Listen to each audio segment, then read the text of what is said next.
তোমার মনে এত ফুর্তি কেন বাবা? কি হয়েছে? কি হয়েছে? শোন, হার্টে রিং পরাইলে তো আমি পুরোপুরি সুস্থ হয়ে যাবো।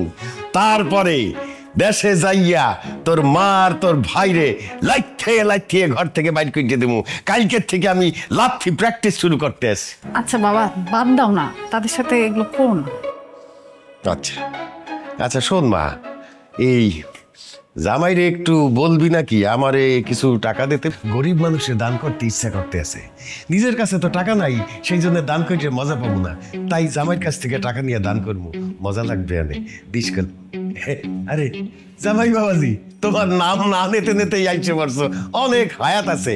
আমি আসারে বলতেছিলাম এই আমি একটু গরিব দুঃখীর মাঝে দান খয়রাত করতে চাই।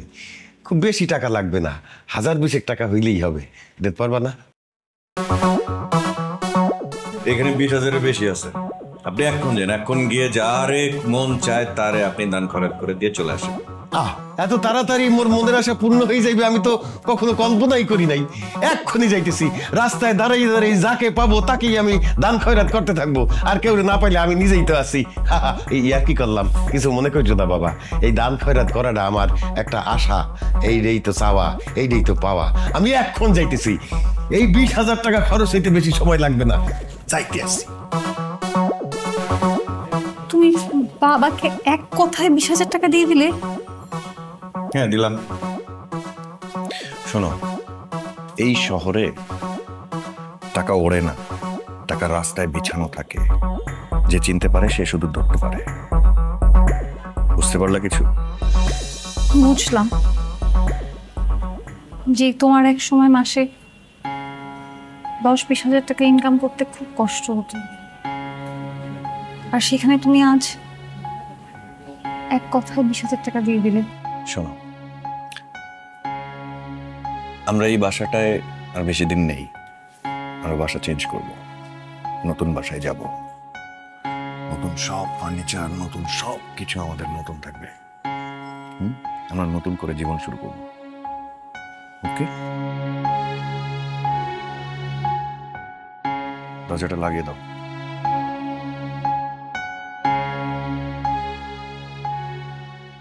দেখ মিন্টু, তোকে একটা কথা বলি, তুই বরং গ্রামে চলে যায়, এখানে থেকে তুই কোনো কিছু করতে পারবি না। চলে যা বাবা। মামা, আমি এত সহজে গ্রামে চলে যাবো, তাহলে কেমনে হইব? আমার টাকা পয়সাগুলো কি আমি উদ্ধার করুন না? আরে বাবা, এই টাকা তো তুই একা উদ্ধার করতে পারবি না, তার চেয়ে ভালো যে তুই গ্রামে চলে যায়, সেটাই ভালো হবে। যা বাবা, ঠিক কথা বলছে মিন্টু, তুই ভাই গ্রামে চলে যা। এই শহরে থেকে তুই কিচ্ছুই করতে পারবি না, টাকা উদ্ধার করা তো অনেক পরের কথা। যা ভাই, তুই গ্রামে যা। বাইরে তুই কি করতেছস? আমার এতগুলা টাকা ওরা লয়ে লইল, আমি ওর নামে একটা মামলাও করতে পারলাম না। টাকা পয়সা ছাড়া চলতে কি যে কষ্ট হইতেছে। এই ঢাকা শহরের থেকে যখন আমার টাকা হারাইছে, এই ঢাকা শহরের থেকে আমি টাকা কামাই তারপরে আমি গ্রামে ফিরবো, এর আগে ফিরুম না। আরে তোরে তো আমি একবারের জন্য চলে যেতে বলতেছি না, তুই আপাতত যা। আমাদের কমিশনার যে হালিম ভাই, সেটা এখন ঢাকার বাইরে, সে আসুক, তারপর তোকে আমি ইনফর্ম করবো। তুই তখন আসিস, আমি পরিচয় করে দেবো, একটা ব্যবস্থা ঠিক হবে। আপাতত তুই গ্রামে যা ভাই।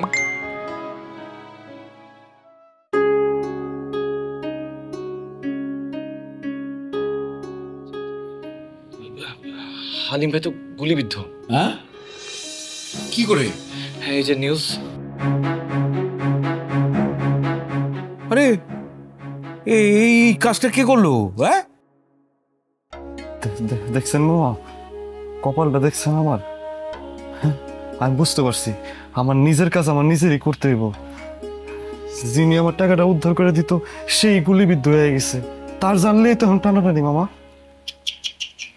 না না না না না, এটা কোনো কথা? হ্যাঁ,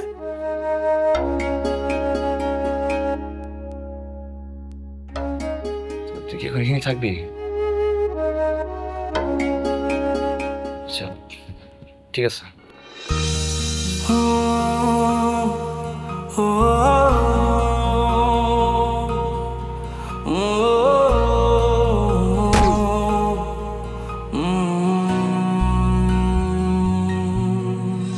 এই ইটের খাঁচায় কংক্রিটে ডানা ঝাপটায় ইচ্ছের পাখি, শহর জীবন বোঝে না তো মন, সবটুকু মনে হয় ফাঁকি। এখানে স্বপ্ন ভাঙার কান্না কেউ শুনেও যেন শোনে না, তাই বুকে ব্যথা কালশিটে চোখে শুধু জল ছবি আঁকি। সবটুকু মনে হয় ফাঁকি। বন্ধ মনের অন্ধকারে মোছে না তো কালো, সব কিছু মনে হয় জোনাকির আলো। বন্ধ মনের অন্ধকারে মোছে না তো কালো, সব কিছু মনে হয় জোনাকির আলো, জোনাকির আলো। আচ্ছা, আমি এই যে ডিউটিতে তো, হ্যাঁ ডিউটি শেষ করে ফোন দেব।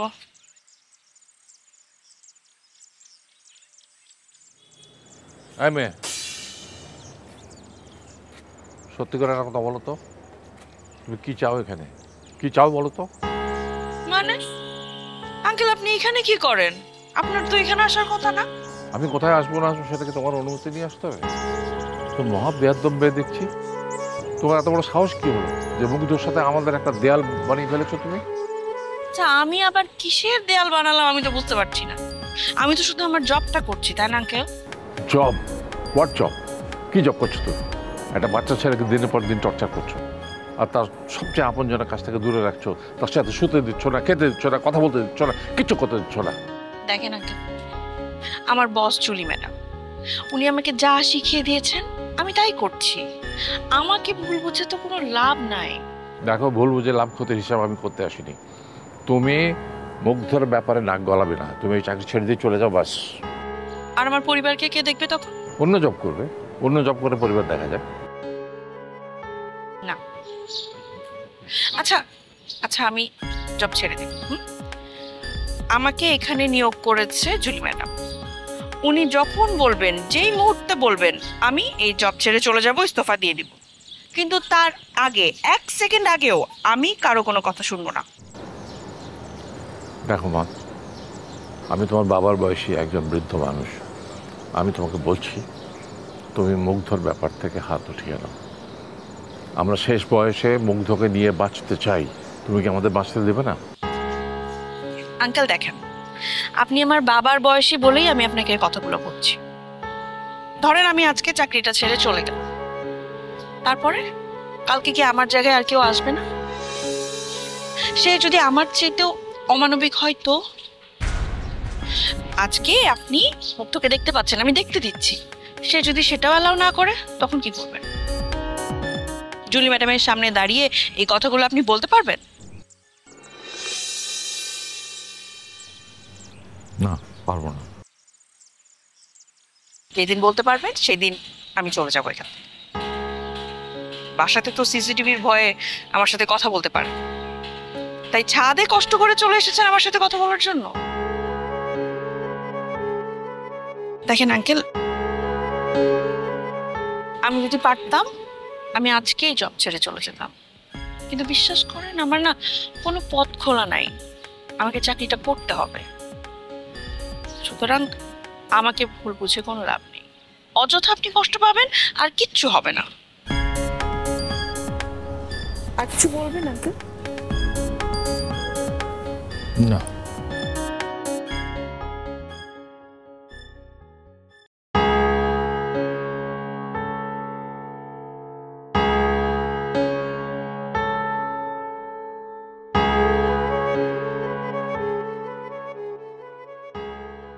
না, এটা কোনো কিছু হলো বলো তো দেখি। হ্যাঁ লতিফা, এটা কিছু হয়?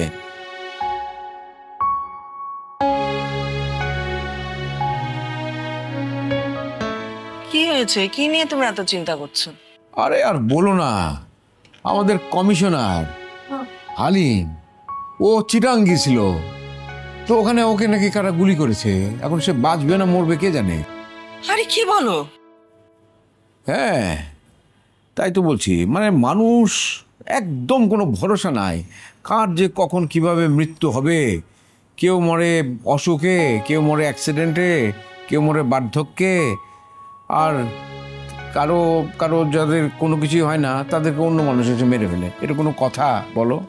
মানুষ কি শুধু অসুখেই মরে? মানুষ সুখে মরে না কি? আমি তো চাই আমার মৃত্যু হবে একদম সুখের মধ্যে, বুঝলে? মানে আমি থাকবো তখন পৃথিবীর সেরা সুখী মানুষ, আমার চারপাশে যারা থাকবে তারাও থাকবে সুখী মানুষ।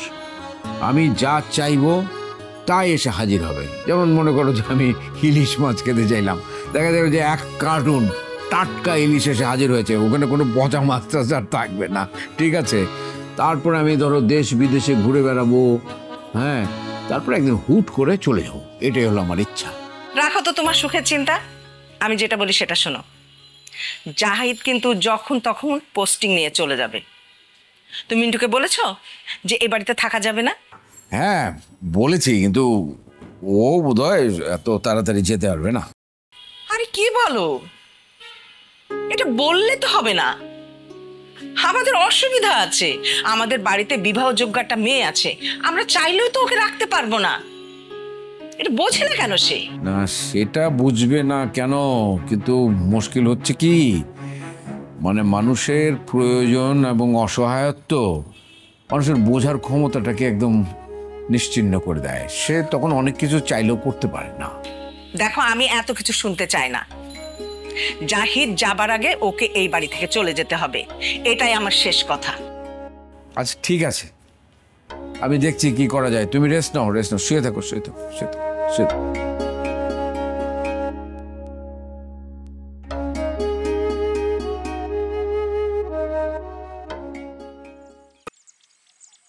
নেতা নেতা সর্বনাশ হয়ে গেছে, নেতা সর্বনাশ হয়ে গেছে। হ্যাঁ দেখলাম তো। এটা কেমনে হইল নেতা? এটা আমি কেমনে কমু? তো হালিমের আরো সতর্ক হওয়া উচিত ছিল, ও নিজেরে খুব হামরাজা মনে করছিল। নেতা এই হালিম ভাইয়ের অনুপস্থিতিতে এই ভট চালাইব কে? কে চালাইবো এখনো কোনো সিদ্ধান্ত হয় নাই, তাই খুব তাড়াতাড়ি সিদ্ধান্ত নিন। তুই এক কাজ কর, হালিমের জন্য একটা প্রতিবাদ সভার আয়োজন কর, সেখানে ঘোষণা দিমু ভারপ্রাপ্ত কমিশনার কে হইব। আমি জানি নেতা, মনে মনে আপনি আমারই সিলেক্ট করে রাখছেন। কারে সিলেক্ট করছি সেটা কি ডোল পিটা সবাই জানান দিয়ে কমু? শোন, হাইকমান্ড যে সিদ্ধান্ত নিব সেটাই আমাদের করতে হইব। তুই এক কাজ কর, যা ওই হালিমের জন্য একটা মিলাদ মাহফিলের ব্যবস্থা কর, যা। কিন্তু এই হালিম ভাইরে যারা গুলি করলো তাদের কি হইব? বিচার হবে, দেশের প্রচলিত আইনেই তাদের বিচার হবে, টেনশন নিস না। নেতা সারা জীবন আমি আপনার লগে থাকছি, আপনাদের জন্য শ্রম দিছি, আমার কথা একটু চিন্তা করেন নেতা। আরে হয়েছে হয়েছে হয়েছে, যা যা। আসি নেতা, আসসালামু আলাইকুম। কত বড় হারামি, হালিম গুলি খাইছে, দৌড় দিয়ে চলে আইছে পদের জন্যে। বেশি শিয়ানগিরি দেখাও না, বেশি শিয়ানগিরি দেখালে তোরও এরকম ফালায়া দেব, বদমাইশ কোথাকার।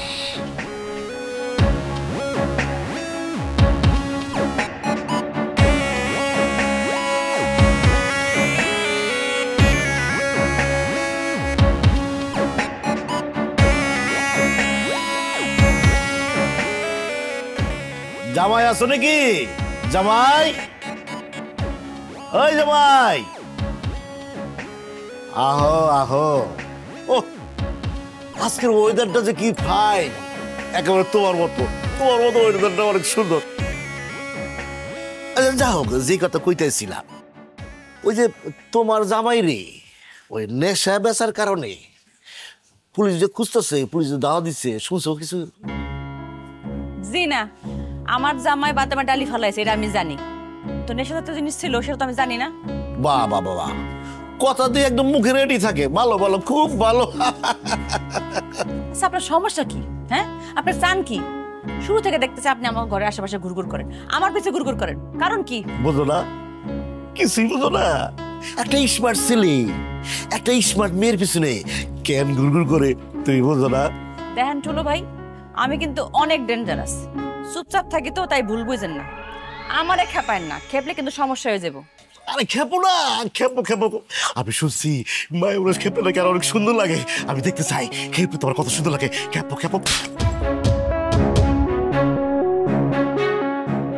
মোটকা আরে ভাই, আপনি এনে কি করেন? কি চান মানে? আমি বাড়িতে নাই, আপনি আমার বাসার সামনে কি করেন বুঝলাম না। আসলে হয়েছে কি, পুলিশ তো তোমার খুঁজতেছে। তোমার ডালিতে নাকি নেশা পানি পাওয়া গেছে। কি করলেন? নেশা মানে কিসের নেশা টেশা করতে পারছেন? কিসের ডালি? এই ডালি কি জিনিস? হ্যাঁ, ফুলের ডালি মনে হয়। ও হইতে পারে, আমি তো ডালি মালি চিনি না ভাই। আপনার আর কোনো কথা আছে?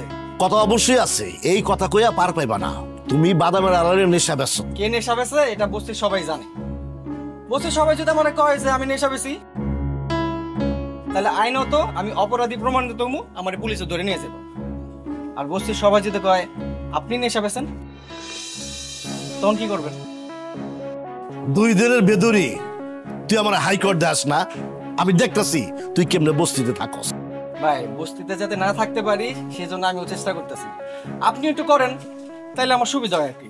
আর শোন, তবে ওই বস্তিতে না খুব মশা বেশি। ওই একটু আগে আওয়াজ পাইছিস না? আমি ঠাস করে একটা মশা মারছিলাম, ওই মশার আওয়াজ পাইছিস আর কি। আর একটা কথা কইতে শোন, একবার টুলু যারে ধরে তারা যে কি ফাইন করে মারে, যারে মারে খালি সেই জানে। আসি। ভাই, তুমি কি থাপ্পড় মাপা মারছো নাকি আমার? চিপাই পায়া দিছি গালের মধ্যে বসায়। বেয়াদব লোক একটা। ও কি, ওই থাপ্পড় দিয়ে দিছো? আমার বউর এত সাহস! তুমি আমার কি মনে করছো? হ্যাঁ, খালি ভালোবাসা দেখছো? তোমার আমি সবার থেকে প্রোটেক্ট করতে পারবো, বুঝছো? সুযোগ পড়লে মায়েরও দিতে পারবো। আমার না খুব ভালো লাগতেছে যে আমার বউর যে এত সাহস, নিজেই জানতাম না। আচ্ছা, এই কি হয়েছে জ্যোতি? তুমি আমার এখানে ডাকলা, কোনো সমস্যা? কিছু কইবা? মিন্টু ভাই, ভাইয়ার তো চাকরি হয়েছে, সেটা নিশ্চয়ই জানো। জানি তো, বিশ্বাস করো আমি যে কি খুশি হয়েছি, ভীষণ খুশি হয়েছি। কিন্তু আমি খুশি হতে পারিনি। বিশ্বাস করো, আমি এক বিন্দু মাত্র খুশি হতে পারিনি। কি আজব কথা কইতেছো জ্যোতি? তুমি খুশি হও নাই মানে? তোমারই তো সবচেয়ে বেশি খুশি হওয়া উচিত, তাই না?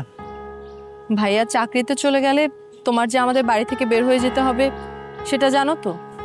হ, সেটা আমি জানি। মামা আরে কইছে গ্রামে বাড়িতে চলে যেতে। কিন্তু জ্যোতি, আমি গ্রামে গিয়ে কি করুম? আমার কাছে তো কোনো টাকা পয়সা নাই।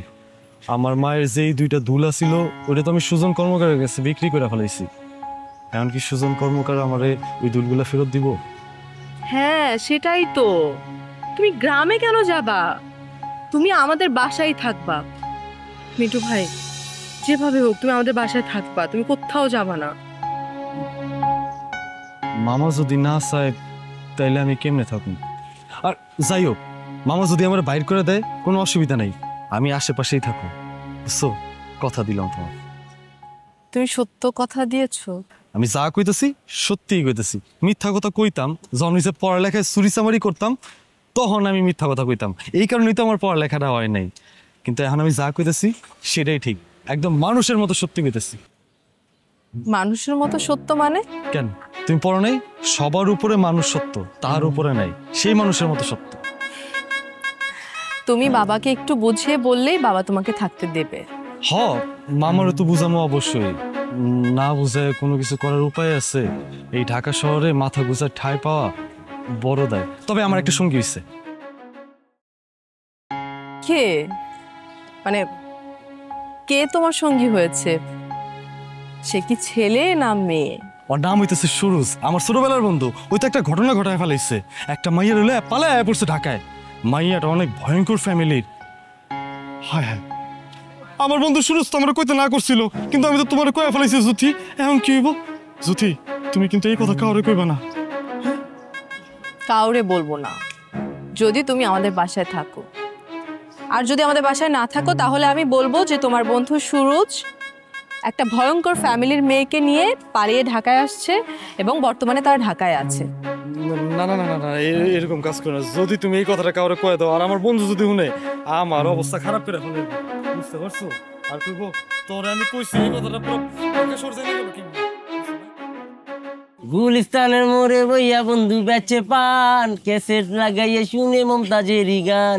ওই গুলিস্তানের মোড়ে বইয়া বন্ধু বেচে পান, ক্যাসেট লাগাইয়া শুনে মমতাজের গান। আরে জামাই নাকি, কেমন আছো? হ্যাঁ, কি তো খবর? আচ্ছা, তুমি এখনো বাইরে কে রে? তোমার না পুলিশের ধরে নিয়ে না কথা? কেন ধরবো? তুমি তো বেগে গিয়েছো। তুই আমার একটা লাঠি মাইরা আমার কবিতা শোনাস না? এই যে এত বোকা কে রে তুমি ছেলেটা? আমি তোমাকে কবিতা শোনাচ্ছি না, আমি তোমাকে সুমান কাহিনীর যে কিচ্ছা আছে না সেটা শোনাচ্ছি। তুই আমার এত বড় ক্ষতি করলি কেন? হ্যাঁ, তুই আমার ডালিতে নেশা রেখা আমার পুলিশকে দিয়ে ধাওয়া খাওয়াইছস, খাওয়ার কাছে আমার কালা বানাইছস কেন? ক তুমি জামাই গেটটা একটু বেশি হয়ে যাচ্ছে আস্তে। তুমি নিজেকে কিটা মনে করো? হ্যাঁ, বাহরিনের বাচ্চা মনে করো তুমি? তুমি সবার লগে পিক আপ নিবা, সবাই তোমার সেই পিক আপটা গ্রহণ করবে, এটা কেড়ে মনে করো তুমি? সবাই এক না তো। আমি বিটন, আমি মানুষটা খুব বালা, আমার চিন্তা চেতনা জঘন্য লেভেলের খারাপ। খারাপ না? আমি বিটন, আমি মানুষটা খুব বালা, আমার চিন্তা চেতনা জঘন্য লেভেলের খারাপ। খারাপ না? তো আমি অনেক বড় খারাপ। হালিম ভাইয়ের এই চরম অবস্থায় তুই এইভাবে পল্টি মারলি? তাহলে থামো না। আচ্ছা, তোমার কেন মনে হলো যে আমি বাবা মার সাথে আলোচনা করে তারপর তোমার সাথে কথা বলবো? তোমার কথা শুনে মনে হচ্ছে কারো শেখানো বলে এসে তুমি আমাকে বলছো। লাভের অঙ্ক কোষে লোভ লালসা, সুখের খোঁজে প্রতিদিন বাড়ে হতাশা। এখানে হৃদয় ভাঙার কান্না, প্রেম বুঝেও যেন বোঝে না। প্রয়োজনে কাছাকাছি ডাকি, সবটুকু মনে হয় ফাঁকি।